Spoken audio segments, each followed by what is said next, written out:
She thought money could erase crime. She thought her parents' status gave her immunity.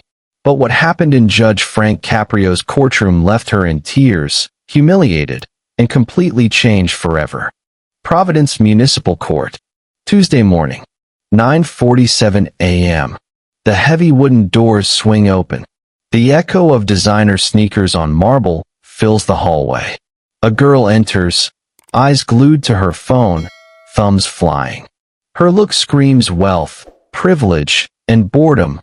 Ripped designer jeans, a crop top, and a Louis Vuitton purse catching the fluorescent light. Hair perfect, highlights expensive, AirPods firmly in her ears. Meet Madison Elizabeth Pierce, 17, senior at St. Catherine's Academy, where tuition costs more than most families make in a year. She has 47,000 TikTok followers, posting about designer woes while treating a courtroom like a coffee shop waiting area. The bailiff's voice cuts through the murmurs. Madison Elizabeth Pierce. Case number 2025, T.F. 8847. Madison doesn't look up. Her mother whispers urgently from the second row. Madison, that's you. She saunters toward the podium with exaggerated inconvenience, chewing gum slowly, phone in hand, AirPods still in place. Every step screams, I'm above this. Judge Frank Caprio looks up from his paperwork. 37 years on the bench have honed his patience into laser-sharp authority. Good morning, Miss Pierce. Please approach. Madison shuffles forward, eyes still on her phone. The courtroom shifts in disbelief. Screens glow, notifications pop. She is completely oblivious to gravity. Miss Pierce, I need your attention, the judge says calmly.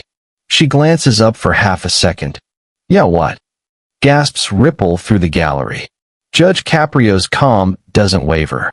This is a court of law. I need you to put your phone away and remove your earphones. Madison sighs, louder this time, removing only one AirPod. Can we make this quick? I have a nail appointment at 2 o'clock. The words hit the room like a gunshot. Even the court reporter freezes. Judge Caprio leans back slightly, measuring every word.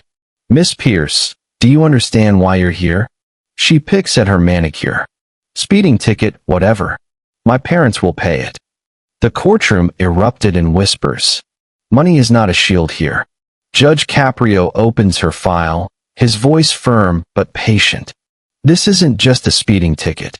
You were clocked at 85 miles per hour in a 35 miles per hour zone, a school zone during dismissal time.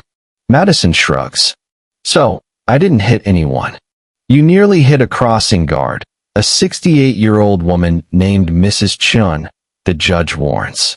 Madison's phone buzzes again. She glances at it, typing carelessly, ignoring the gravity. Her mother stands, flustered. Madison, please. Mom. Stop talking. Sit down. You're making it worse, Madison snaps. The gallery falls silent.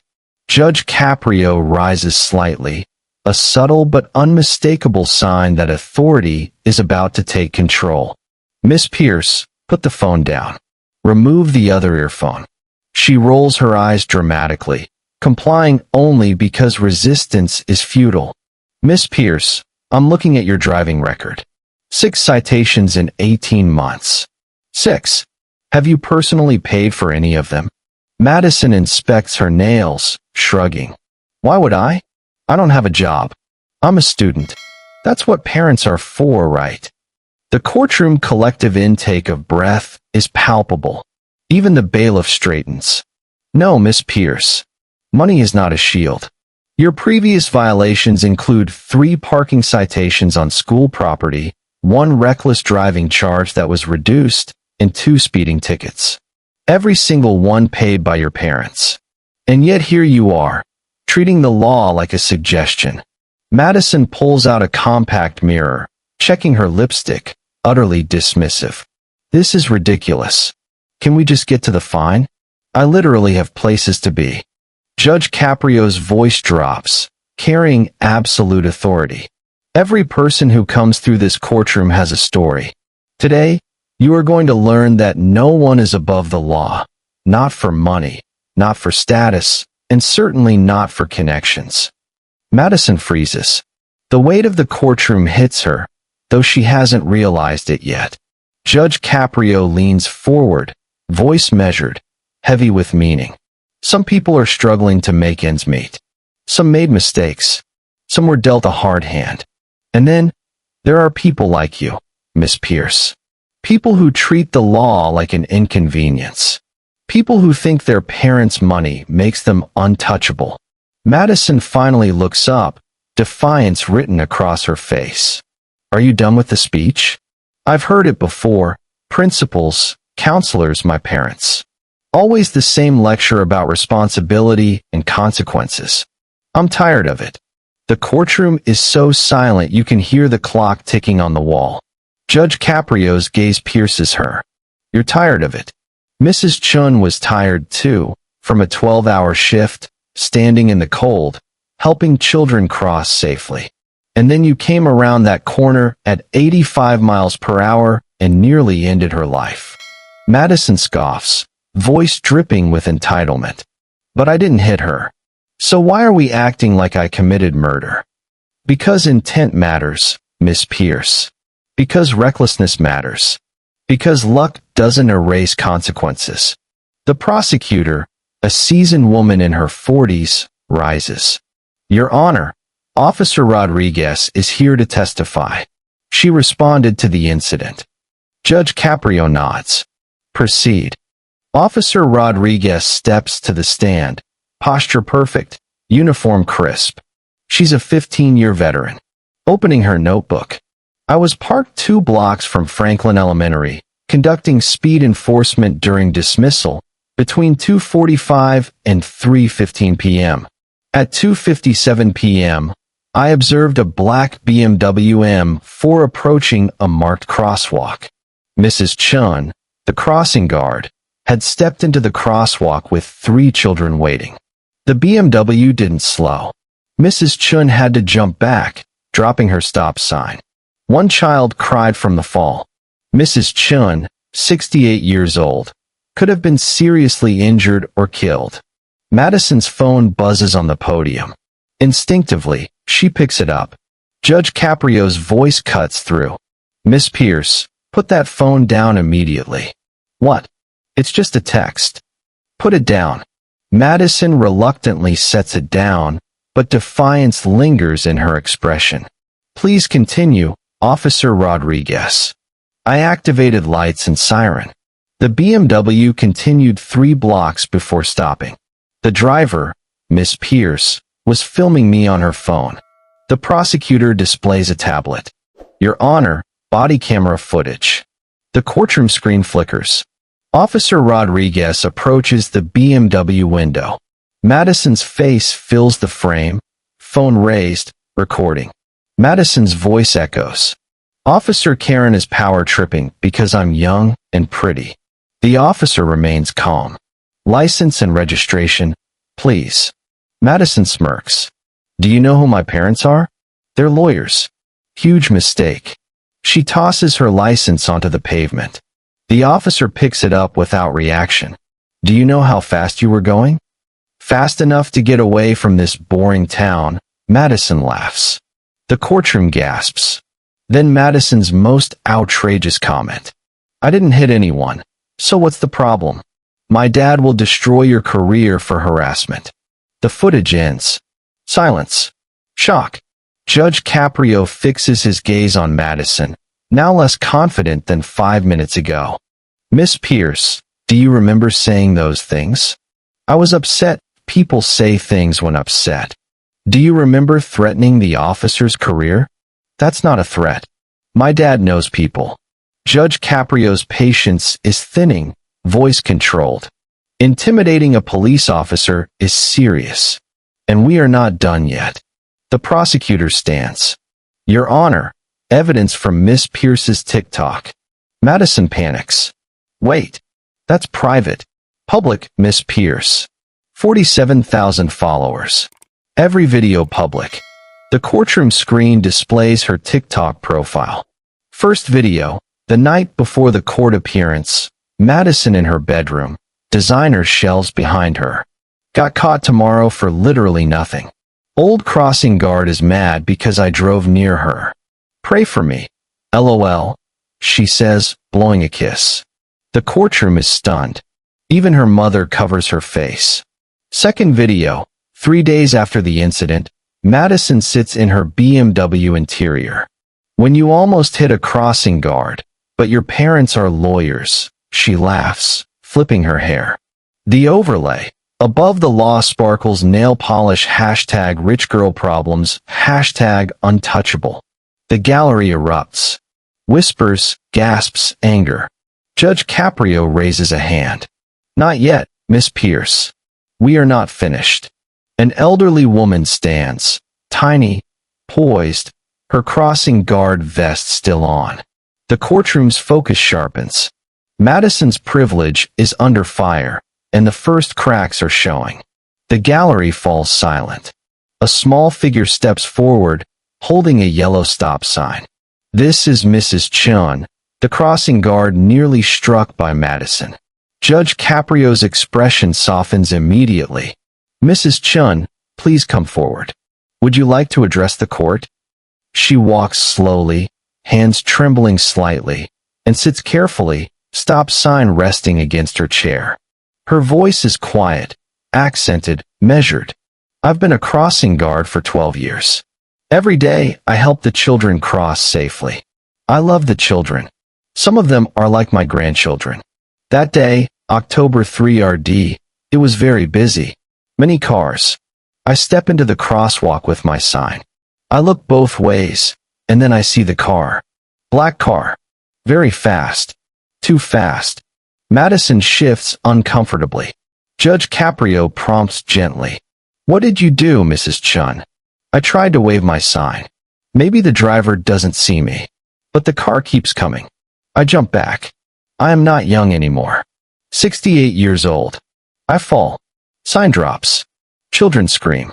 One little girl, Emma, starts crying because she thinks I am hurt. Her voice quivers, hands clutching a tissue. I was so scared. I thought this is how I die. Hit by a car doing my job, protecting children. The courtroom is dead silent. You can hear her shaky breathing. Were you injured? The prosecutor asks gently. I bruised my hip. Doctor says I am lucky nothing broke. But the injury that doesn't go away is here. She touches her chest. In my heart. I cannot sleep. Every time I close my eyes, I see the headlights. I hear the engine. For a week, I could not go back to work. My granddaughter asks why I'm crying at dinner. How do I explain to an 8-year-old that someone almost killed her grandmother and doesn't care? Mrs. Chun turns to Madison, voice rising with emotion. I see your videos. My granddaughter shows me. Above the law, you say? No consequences. She asks me, Grandma, why is that girl laughing? Doesn't your life matter? Her words hang in the air with devastating weight. I work 3 jobs to raise my family. I came to America with nothing. I pay taxes. I follow rules. You have everything. Nice car, nice clothes, nice family, but no respect. Not for me. Not for the law. Not for life itself. Judge Caprio leans forward. Mrs. Chun, what would you like to see happen here today? I don't want revenge. I am not angry. I just want her to understand. Life is precious. Every life matters. Even mine. The gallery is stilled by her words. Madison stares at the floor, silent. Her mother weeps openly. Father's face a mix of shame and fury. Judge Caprio addresses Mrs. Chun. Thank you for your courage. You may step down. Mrs. Chun rises slowly, stop sign in hand. As she walks past Madison, she pauses. I forgive you, but you must forgive yourself by doing better. She returns to the gallery. Madison's jaw is clenched, hands gripping the podium. Miss Pierce, did you hear what Mrs. Chun said? Yes, Madison whispers. And what do you have to say? Madison exhales, pride fighting deeper emotion. Look, I'm sorry. She got scared, but I didn't actually hit her. This is kind of blown out of proportion. The courtroom erupts in gasps and murmurs. Judge Caprio slams his gavel 3 times. Order. Order in this court. Miss Pierce, that is possibly the most tone-deaf, callous response I have heard in 37 years on this bench. Madison's face flushes red. She snaps. I don't have time for this guilt trip. I said, I'm sorry.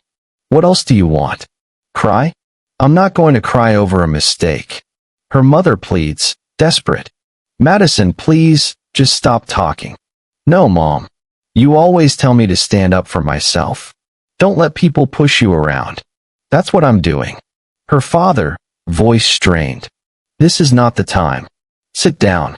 Madison ignores him, turning to Judge Caprio, something dangerous flashing in her eyes. This whole thing is ridiculous. You're treating me like a criminal because I'm young and you're old and don't understand life. The gallery gasps collectively. The bailiff moves closer. Judge Caprio remains calm, voice icy. Miss Pierce, I strongly suggest you stop talking. Now. Madison laughs, a short, bitter sound that echoes. Or what? You'll find me more? My parents will just write another check. That's how this works. Judge Caprio stands, purposeful, unwavering. Miss Pierce, you are perilously close to contempt of court. Do you understand what that means? Madison's phone buzzes loudly. Pure instinct. She picks it up, thumbs moving across the screen, checking a text mid-warning. The courtroom is frozen. Judge Caprio's voice cuts like steel. Put that phone down. Madison glances up, distracted. It's just Kayla. Put it down now. She sets it down, face defiant. Judge Caprio's voice is measured, cutting. You have just demonstrated complete contempt for this court, the legal process, and every person in this room. Madison crosses her arms, unimpressed. Whatever. Are we done? Can I go? Judge Caprio's words are calm, but terrifying. We are not done.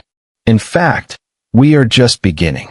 Madison rolls her eyes, the last thread of restraint snapping. She pulls her phone back up, angles it to capture her own face, and takes a selfie. The shutter sound echoes. The courtroom erupts. People stand, shouting. Her mother screams. Madison. Her father lunges forward, but the bailiff intercepts him. Judge Caprio slams his gavel repeatedly, but chaos has already exploded. Confiscate that phone immediately, the judge commands. Madison clutches it tightly. No, you can't do that. That's my property. Give me the phone, Miss Pierce, the bailiff insists. A brief physical struggle ensues. Madison shrieks. Give it back. My whole life is on that phone. Judge Caprio's voice drops to ice. Miss Pierce, you have just committed contempt of court in the most blatant manner I have witnessed in my entire career. Do you understand the gravity of your actions? Madison's bravado crumbles, reality seeping in. I want my phone back. That is not your concern right now, the judge responds. Your concern should be that you are about to face serious legal consequences. Madison, mocking but fearful. What are you going to do? Give me a bigger fine? My parents are attorneys. They'll appeal everything. My dad knows judges. You can't scare me. Judge Caprio leans forward, hands flat on the bench, voice calm but lethal. I don't need to scare you. I need to hold you accountable.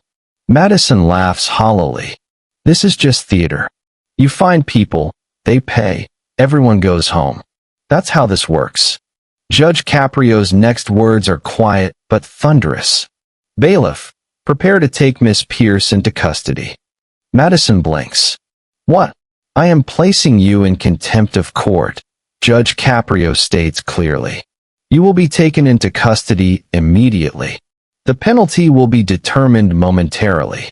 Her face goes white. Custody? Like arrested? Her mother sobs openly. Her father rises, frantic. Your Honor, please. She's just a child.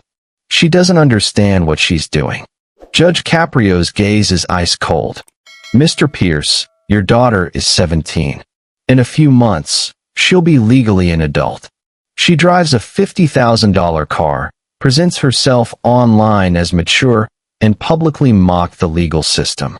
She cannot choose when to be a child and when to act as an adult. Madison's breathing accelerates. This is insane. You can't arrest me. I didn't do anything. Judge Caprio states flatly. You used your phone multiple times after being instructed to put it away. You showed contempt for a victim nearly killed by your recklessness. You mocked this court on social media. You threatened a police officer. You have shown no remorse, no understanding, no respect. Madison scans the gallery, looking for an ally. No one moves. Mrs. Chun sits quietly, sad but resolute. The prosecutor watches, arms crossed. The bailiff moves closer. Please, I'll do better. I'll delete the videos. I'll apologize. Don't do this, Madison pleads. Judge Caprio's voice carries the weight of 37 years on the bench. Miss Pierce, you walked in believing privilege made you untouchable. You are about to learn a difficult lesson. Actions have consequences. Wealth does not grant immunity. Contempt of court is a serious charge with serious penalties. The bailiff gently but firmly takes Madison's wrists. She no longer resists. The metal cuffs click. The sound echoes like a gavel strike. Her designer purse falls, sunglasses spilling across the marble floor. Please, Your Honor, she's our daughter, her mother sobs. Judge Caprio looks at the parents, pity mixed with firmness. Madison has been in trouble multiple times. Until today, money made it disappear. That ends now. Madison sobs openly, mascara running, composure shattered. What's going to happen to me? She whispers. Judge Caprio sits, hands folded. You are being charged with contempt of court. You will spend 48 hours in juvenile detention, effective immediately. Madison's knees buckle. The bailiff steadies her. 48 hours in jail. Yes. You will surrender your personal effects and experience the reality when privilege meets consequence. Judge Caprio continues, voice firm. For your reckless driving in a school zone, maximum penalty. A $1,500 fine. Payable by you, not your parents. 120 hours of community service at Franklin Elementary, assisting Mrs. Chun. Your license is suspended for 6 months. You will complete a mandatory safe driving course, both written and practical, and remain on probation 1 year with monthly check-ins. The courtroom absorbs the weight. Madison is shaking, tears streaming. Additionally, you will write a formal, handwritten apology to Mrs. Chun, subject to this court's approval. Judge Caprio addresses Madison with measured authority. You will remove all social media posts that mock this incident or the legal system. You will attend a victim impact panel, hearing from families affected by reckless driving. Any violation of your probation terms will result in 30 days in juvenile detention. Do you understand these terms? Madison nods, barely able to speak. I need a verbal response, Miss Pierce. Yes, Madison chokes out. I understand. The judge's voice softens slightly, not with sympathy, but with quiet wisdom. Miss Pierce, this is not about punishment for its own sake. This is an opportunity your parents' money has denied you your entire life. To face real consequences. To understand that your actions affect others. To become a better person than the one who walked into this courtroom today. The bailiff escorts Madison toward the side door. Her mother rushes forward, but the bailiff holds up a hand. Madison glances back at her parents one last time.